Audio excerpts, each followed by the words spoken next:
것입니다. 작년 양국 간 교역액이 215억으로 사상 최대치를 기록했습니다.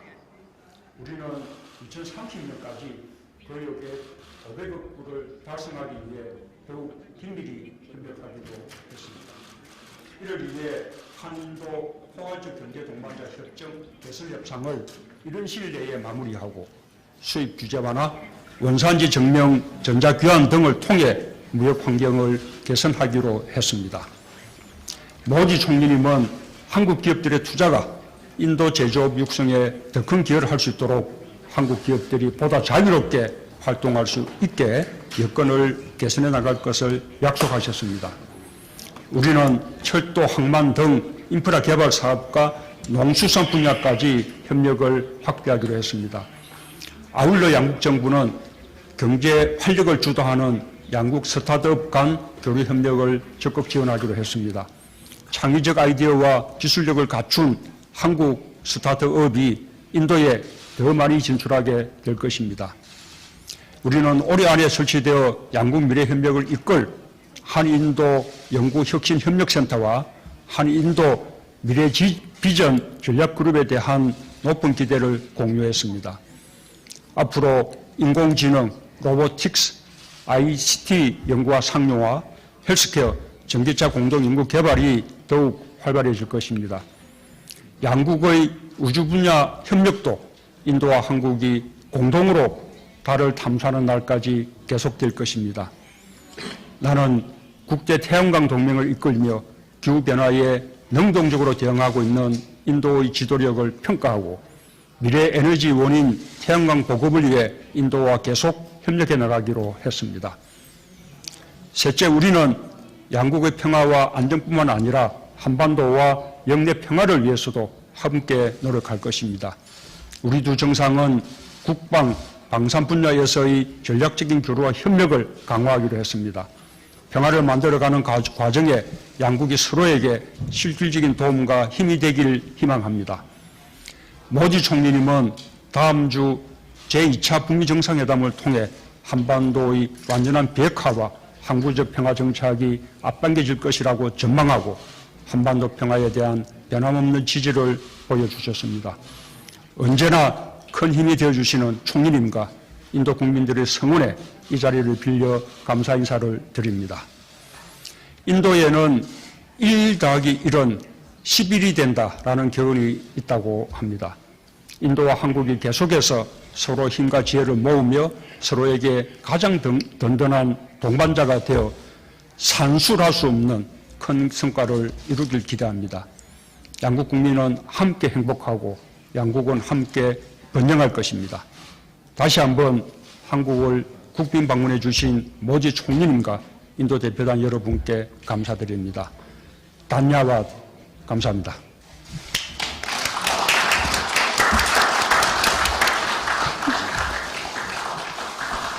네, 문재인 대통령님의 한인도 간 회담 결과에 대한 모두 말씀해 주셨습니다.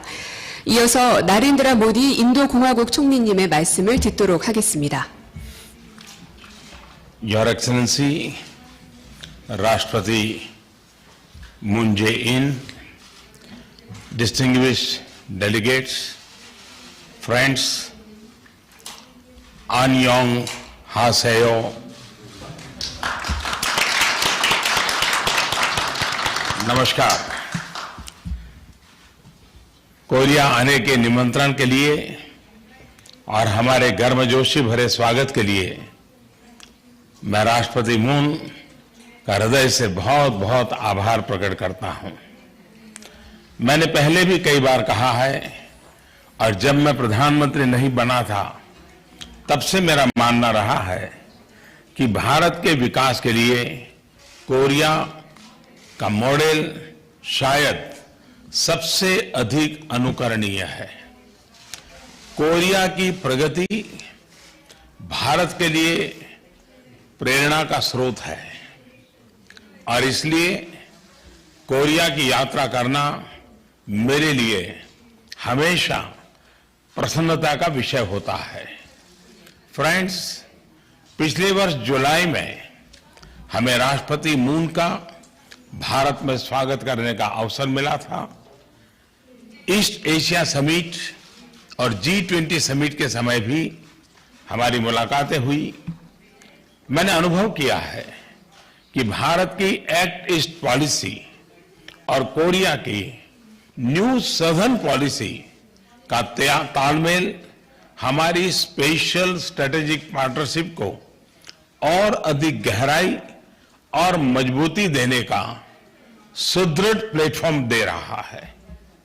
Indo Pacific के संबंध में भारत का विजन समावेशिता, आसियान की केंद्रीयता और साझी समृद्धि पर विशेष जोर देता है। ये एक ऐसा क्षेत्र है जिसमें भारत और कोरिया साझा मूल्यों और हितों के आधार पर पूरे क्षेत्र एवं विश्व के लाभ के लिए मिलकर काम कर सकते हैं। और मुझे प्रसन्नता है कि पिछले वर्ष राष्ट्रपति जी की भारत यात्रा के बाद बहुत ही कम समय में हमने अपने संबंधों में महत्वपूर्ण प्रगति की है।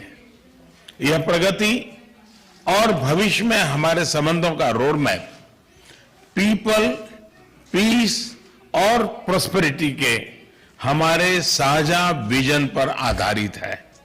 फ्रेंड्स, पिछले सप्ताह भारत में पुलवामा में हुए आतंकी हमले के बाद राष्ट्रपति मून के संवेदना और समर्थन के लिए, उनके इस संदेश के लिए और अभी भी उन्होंने इस बात का जिक्र किया, मैं इसके लिए हृदय से उनका आभार व्यक्त करता हूं।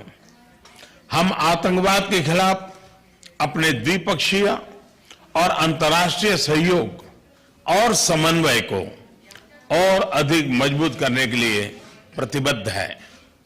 आज भारत के गृह मंत्रालय और कोरिया की राष्ट्रीय पुलिस एजेंसी के बीच संपन्न हुआ MOU हमारे काउंटर टेररिज्म सहयोग को और आगे बढ़ाएगा।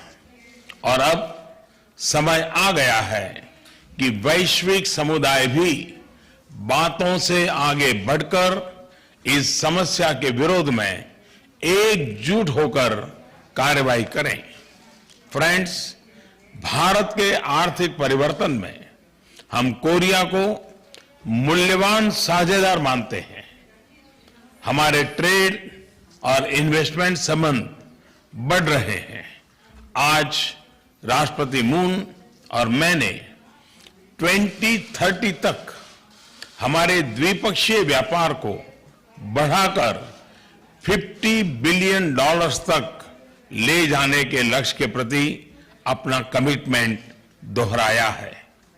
इंफ्रास्ट्रक्चर, पोर्ट डेवलपमेंट, मरीन और फूड प्रोसेसिंग, स्टार्टअप्स और स्मॉल एंड मीडियम एंटरप्राइजेस जैसे सेक्टर्स में हम अपना सहयोग बढ़ाने पर सहमत हैं। हमारी बढ़ती सामरिक साझेदारी में रक्षा क्षेत्र की अहम भूमिका है। इसका एक उदाहरण भारतीय थल सेना में K9 वज्र आर्टिलरी गन के शामिल होने में देखा जा सकता है। रक्षा उत्पादन में इस उल्लेखनीय सहयोग को आगे बढ़ाने के लिए हमने डिफेंस टेक्नोलॉजी और को प्रोडक्शन पर एक रोडमैप बनाने के लिए भी सहमति की है। और इसके अंतर्गत हम भारत में बनाए जा रहे डिफेंस इंडस्ट्रियल कॉरिडोर्स में कोरियाई कंपनियों की भागीदारी का भी स्वागत करेंगे। फ्रेंड्स, पिछले वर्ष नवंबर में अयोध्या में आयोजित दीपोत्सव महोत्सव में फर्स्ट लेडी किम की मुख्य अतिथि के रूप में भागीदारी हमारे लिए सम्मान का विषय था। उनकी यात्रा से हजारों वर्ष के हमारे सांस्कृतिक संबंधों पर एक नया प्रकाश पड़ा और नई पीढ़ी में उत्सुकता और जागरूकता का वातावरण बना। हमारे ऐतिहासिक पीपल टू पीपल संबंधों को और अधिक मजबूत करने के लिए हमने भारत में कोरिया के नागरिकों के लिए वीजा ऑन अराइवल की सुविधा पिछले वर्ष अक्टूबर से शुरू कर दी है। कोरिया द्वारा भारत के नागरिकों के लिए ग्राउंड वीजा के सरलीकरण के निर्णय का मैं स्वागत करता हूं। इससे हमारे द्विपक्षीय पर्यटन का विकास होगा। मेरी यह कोरिया यात्रा ऐसे महत्वपूर्ण वर्ष में हो रही है जब महात्मा गांधी की 150वीं वर्षगांठ मनाई जा रही है और कोरिया में लोकतंत्र के आंदोलन का शताब्दी समारोह भी मनाया जा रहा है।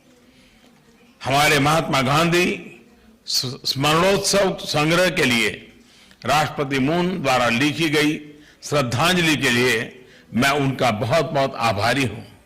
फ्रेंड्स, आज कोरियाई प्रायद्वीप में जो शांति और स्थिरता हमें नजर आती है उसका श्रेय राष्ट्रपति मून के अथक प्रयासों को जाता है। उनके दृढ़ विश्वास और धीरज के लिए मैं उनका हृदय से अभिनंदन करता हूं और कोरियाई प्रायद्वीप में स्थायी शांति के लिए भारत के पूरे सहयोग की वचनबद्धता को फिर एक बार मैं दोहराता हूं। आज दोपहर सौल शांति पुरस्कार प्राप्त करना मेरे लिए बहुत बड़े सम्मान का विषय होगा। मैं यह सम्मान अपनी निजी उपलब्धियों के तौर पर नहीं बल्कि भारत की जनता के लिए कोरियाई जनता की सद्भावना और स्नेह के प्रतीक के तौर पर स्वीकार करूंगा। मुझे और मेरे प्रतिनिधिमंडल को दिए गए स्नेहपूर्ण स्वागत और आतिथ्य के लिए मैं राष्ट्रपति मून, कोरियाई सरकार और कोरियाई जनता को हृदय से धन्यवाद देता हूं। खमसाहम निदा। धन्यवाद।